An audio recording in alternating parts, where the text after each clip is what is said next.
नमस्कार, स्वागत है आपका मेरे इस चैनल कथा और कहानियाँ में। आज की जो मैं कथा सुनाने जा रही हूँ वो सोमवती अमावस्या कथा है। ध्यान से सुनिएगा। और अगर आप मेरे चैनल कथा और कहानियाँ पे नए हैं तो प्लीज़ चैनल को सब्सक्राइब कर दीजिएगा।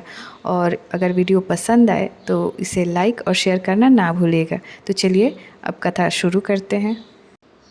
जिस दिन सोमवार और अमावस्या तिथि हो उसे सोमवती अमावस्या कहते हैं।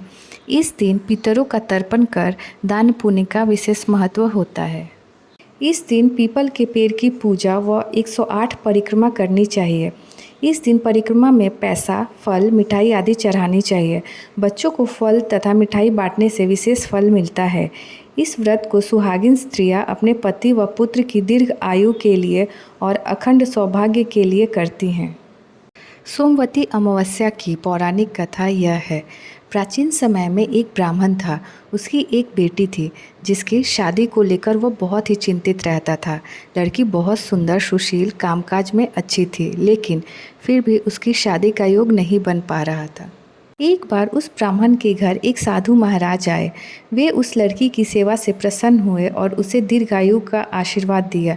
फिर उसके पिता ने उन्हें बताया कि इसकी शादी नहीं हो रही। साधु ने उस लड़की का हाथ देखकर कहा कि इसकी कुंडली में शादी का योग है ही नहीं। ब्राह्मण घबराकर उपाय पूछने लगा। तब साधु ने सोच विचार कर बोला कि दूर गांव में एक सोना नाम की औरत है। वह धोबिन है और सच्ची पतिव्रता पत्नी है। अपनी बेटी को उसकी सेवा के लिए उसके पास भेजो। जब वो औरत अपनी मांग की सिंदूर इस पर लगाएगी तो तुम्हारी बेटी का जीवन भी संवर जाएगा। ब्राह्मण ने अगली ही सुबह उसे सोना धोबिन के यहाँ भेज दिया। धोबिन अपने बेटा बहू के साथ रहती थी। ब्राह्मण की बेटी सुबह जल्दी जाकर घर के सारे काम कर आती थी।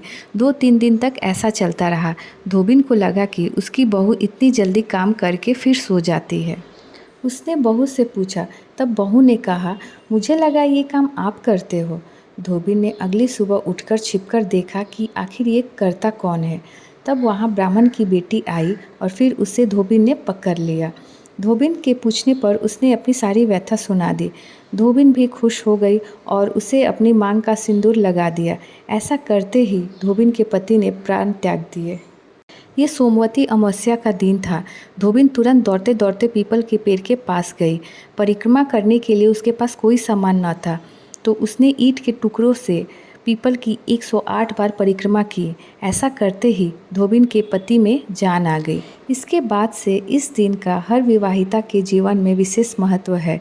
वे अपनी पति की लंबी आयु के लिए व्रत पूजा संपन्न करके यह कथा सुनती है। कुछ समय बाद ब्राह्मण की कन्या की अच्छी जगह विवाह हो जाती है और वह अपने पति के साथ सुखमय जीवन व्यतीत करने लगती है। तो उम्मीद करती हूँ कि यह छोटी सी कथा आपको पसंद आई हो और आप इसे अपने फैमिली फ्रेंड्स के साथ शेयर करें। और अगर आप मेरे चैनल कथा कहानी पे नए हैं तो इसे सब्सक्राइब ज़रूर करें। तो चलिए फिर मिलते हैं नई कथा कहानी के साथ। तब तक हर हर महादेव।